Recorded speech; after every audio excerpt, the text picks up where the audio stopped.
Praise the Lord आप सभी को जय मसीह की। आज हम पवित्र बाइबल से जानेंगे मूसा नबी और परमेश्वर के बीच हुई वार्तालाप को और परमेश्वर की तरफ से मूसा को दी हुई शक्तियों के बारे में। तो आइए हम आज के पवित्र बाइबल को पढ़ना आरंभ करते हैं। मूसा और परमेश्वर के संवाद बाइबल में विश्वास महत्वपूर्ण उदाहरण है। मूसा परमेश्वर के आदेशों का पालन करता था और इस्राएलियों के लिए बार बार विनती करता था। बाइबल में मूसा और परमेश्वर के बीच कई संवाद हुए। पहला है जलती हुई झाड़ी से मूसा से परमेश्वर की बातचीत। निर्गम 3 का अध्याय और 1 से लेकर 12 तक के वचन में लिखा है, मूसा होरेब पर्वत यानी परमेश्वर के पर्वत के पास भेड़ बकरियां चरा रहा था। अचानक उसने देखा कि एक झाड़ी जल रही है लेकिन भस्म नहीं हो रही। जब वो देखने गया तो परमेश्वर ने उसे बुलाया। परमेश्वर ने कहा, मूसा मूसा। मूसा ने कहा, मैं यहाँ हूँ। परमेश्वर ने कहा, अपने पाँव से जूते उतार, क्योंकि जिस स्थान पर तू खड़ा है वो पवित्र भूमि है। मैं तेरे पूर्वजों का परमेश्वर, अब्राहम, इसहाक और याकूब का परमेश्वर हूँ। मेरे मिस्र में अपने लोगों की पीड़ा देखी है और उन्हें छुड़ाने आया हूँ। मैं तुझे फिरौन के पास भेज रहा हूँ। तब मूसा ने कहा, मैं कौन हूँ कि फिरौन के पास जाऊँ और इस्राएलियों को छुड़ा लाऊं? तब परमेश्वर ने कहा, मैं तेरे संग रहूँगा। जब तू इस्राएलियों को मिस्र से निकाल लाएगा तब तुम इस पर्वत पर मेरी उपासना करोगे। तब मूसा ने कहा, अगर वह पूछे कि किसने तुझे भेजा है तो मैं क्या कहूँ? तब परमेश्वर ने कहा, तू उनसे कहना, जिसका नाम मैं जो हूँ वही हूँ, यानी यहोवा, उसी ने मुझे तुम्हारे पास भेजा है। परमेश्वर ने मूसा को कई आश्चर्य कर्म दिखाए, जैसे लाठी को सांप में बदलना, और कहा कि हारून उसका सहायक होगा। मूसा ने परमेश्वर की आज्ञा को मानते हुए अपने भाई हारून को लेके मिस्र देश में गया और उसने मिस्र के राजा फिरौन से कहा कि इस्राएलियों को मुक्त कर दे, पर फिरौन के राजा ने इनकार कर दिया। तब परमेश्वर ने 10 भयानक विपत्तियां भेजी। इसमें से पहला था पानी का लहू बनना।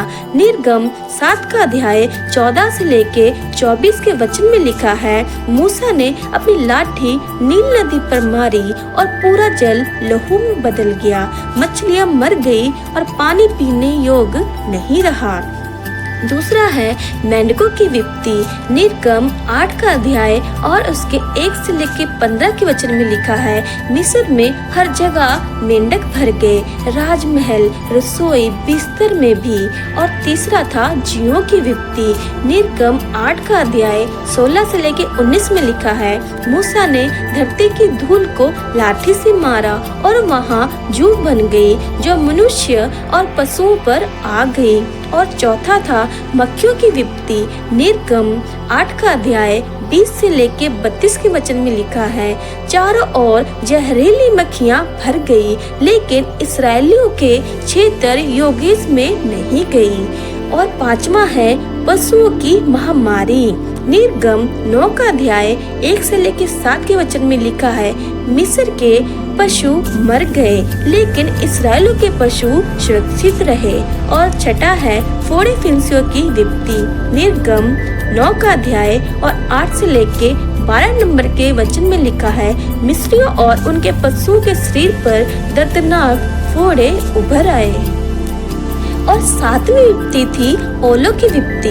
निर्गम 9 का अध्याय और 13 से लेके 35 के वचन में लिखा है, भयंकर ओले गिरे जिससे फसलें और पशु नष्ट हो गए। और 8वीं विपत्ति थी टिड्डियों की विपत्ति।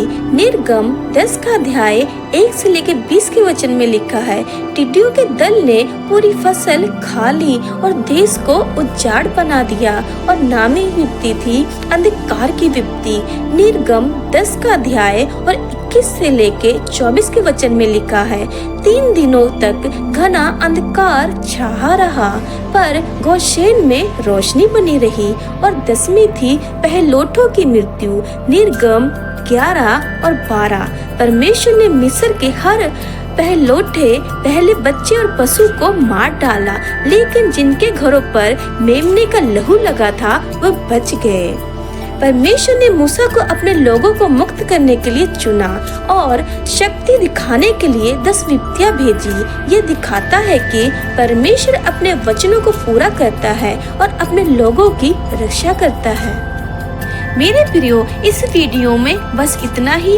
अगली हम वीडियो में देखेंगे कि कैसे परमेश्वर ने मूसा की प्रार्थना को सुनकर लाल समुद्र को 2 भाग में बांटा और परमेश्वर के द्वारा दी हुई 10 आज्ञाओं के बारे में जानेंगे। और इस वीडियो को आप अपने साथ जुड़े सभी लोगों तक पहुंचाएं ताकि वो भी बाइबल के इन कहानियों को जान सकें। और इस वीडियो को लाइक और शेयर और कमेंट करना ना भूलें ताकि हम आपके साथ ऐसे और वचनों और स्टोरियों को साझा करते रहें। सबको जय मसीह की।